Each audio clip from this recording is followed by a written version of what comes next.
Hello बच्चों, let's see the question.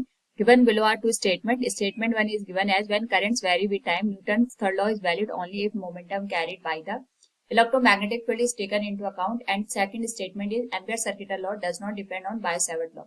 In the light of the above statement, choose the correct answer from the options given below. Now to answer this question, first we will discuss here the key concept, and here the key concept is given as ampere circuital law.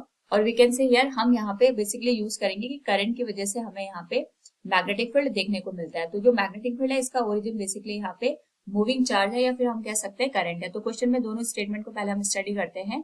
First statement is given as when current vary with time, यानी हमारे पास जो आई की value है ये time के साथ यहाँ पे वेरी कर रही है। तो यहाँ पे अगर हम ऑब्जर्व करें तो आई की वजह से यानी करंट की वजह से ही कहीं पे हमें मैग्नेटिक फील्ड देखने को मिलता है। अगर करंट यहाँ पे वेरी कर रहा है तो इसके करस्पॉन्डिंग जो मैग्नेटिक फील्ड होगा ये भी यहाँ पे वेरी करेगा। तो इसके करस्पॉन्डिंग अगर हम यहाँ पे ये देखते हैं कि हमारे पास जो न्यूटन का थर्ड लॉ है वो वैलिड रहेगा या फिर नहीं रहेगा फॉर दिस पर्टिकुलर केस, क्योंकि हमें पता है करंट की वजह से मैग्नेटिक फील्ड प्रोड्यूस होता है और मैग्नेटिक फील्ड यहाँ पे हमारे पास फोर्स को एक्सर्ट करेगा। तो इस पर्टिकुलर केस में हमें पता है कि हमारे पास जो न्यूटन का थर्ड लॉ इट स्टेट्स कि यहाँ पे इक्वल और अपोजिट फोर्सेस जनरेट होते हैं on a given system.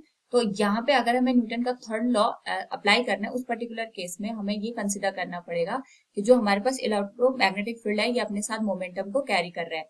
Otherwise यहाँ पे जो हमारे पास टाइम वेरिंग जितनी भी क्वांटिटीज होती है या फिर हम कह सकते हैं जो non inertial frame of reference होते हैं उसमें न्यूटन के लॉ को यहाँ पे सेटिस्फाई करना इजी नहीं होता है। तो इस पर्टिकुलर केस में हम यहाँ पे जो इलेक्ट्रोमैग्नेटिक वेव होती है उसमें मोमेंटम के कॉन्सेप्ट को कैरी करके चलते हैं, तभी जाके हमारे पास जो न्यूटन का थर्ड लॉ है ये यहाँ पे वैलिड होगा। तो हम कह सकते हैं जो हमारे पास फर्स्ट स्टेटमेंट है it is correct one. And second is ampere circuital law does not depend on the Biot Savart law, it is incorrect one. Ampere circuital law हमें ये बताता है कि हमारे पास किसी भी एनक्लोज यहाँ पे लूप है जो बी डॉट डी एल की वैल्यू होती है ये म्यू नॉट टाइम्स होती है करंट के, यानी बेसिकली ये करंट और मैग्नेटिक फील्ड के बीच के ही रिलेशन को स्टैब्लिश करता है।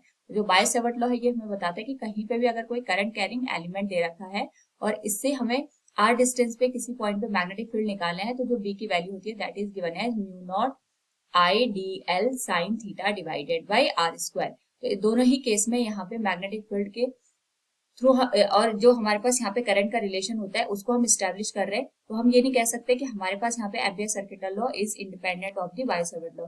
बेसिकली जो एम्पियर सर्किटल लॉ है बायो-सावर्ट लॉ का ही मॉडिफाइड वर्जन है। So we can say here statement 1 is true but statement 2 is false, option C is the right one. Hope all you understood it. Thank you and best of luck.